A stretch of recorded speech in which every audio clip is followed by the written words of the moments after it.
धार देवा बेले करूनाहांती तो एही तीनोटी भूल सावधान नहले केबे भी फेरी पाइबेनी आपणक टंका। उधारी किंबा सुध आकार रे देइथिबा टंका फेरी पाइबाकु नै अधिकांश लोक चिंतित होई पड़ती। देइथिबा टंका ठीक समय न पाइले व्यतिव्यस्त लागे। तेणु केही असुविधा समय टंका मागिले तांको साहाय्य करिबा पई जेकोसी व्यक्ति द्वंद्व पड़ जाते। टंका फेरी पाइबे कि नाही एकथा व्यक्ति निद हजाई देइथाय। उधारी टंका को नहीं अनेक समय विभिन्न अपराध मध्य घटी थाए।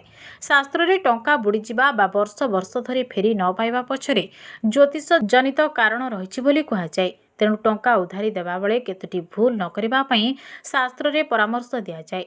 एभଳି हेले टंका फेरी पाइबारे विभिन्न विघ्न देखा देइथाय। चालंतु जानिबा टंका उधारी देवा बेले केउ सब भूल करिबा उचित नुहे।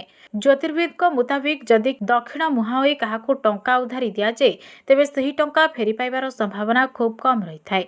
तेणु दक्षिण पार्श्व को मुह करी केबे भी काहाकू टंका देबा उचित नुहे। एभଳି टंका फेरी पाइबार संभावना बहुत कम होई थाए। सेहिपरि टंका नेउथुबा व्यक्ति पश्चिम दिग आड़को मुह करी टंका धार करज नेबा उचित नुहे। एभଳି टंका अजथारे खर्च हेबार संभावना अधिक रही थाए। तेणु टंका नेबा बेले छोट छोट विषय प्रति ध्यान देले उभय दाता एवं ग्रहिता असुविधा पड़ती नहीं। जदि आपणक टंका बारंबार बुड़ी जाउछि तेबे टंका नेणदेण करिबा बेले पूर्व एवं उत्तर पार्श्व को मुह करी टंका नेणदेण करिबा उचित। सेहिपरि टंका नेणदेण बेले सबुबेले सीधा हाथ बा डाहाण हाथ व्यवहार करिबा उचित। अनेक लोक टंका गणिबा बेले छेप लगाई गणती। शास्त्र अनुसार एपरि करिबा द्वारा माँ लक्ष्मी को अपमान होइथाय। यह व्यतीत अईठा किंबा परिष्कार हाथ में केबे हेले टंका को स्पर्श करंतु नाही। एपरि करिबा द्वारा माँ लक्ष्मी रुष्ट होई जाते।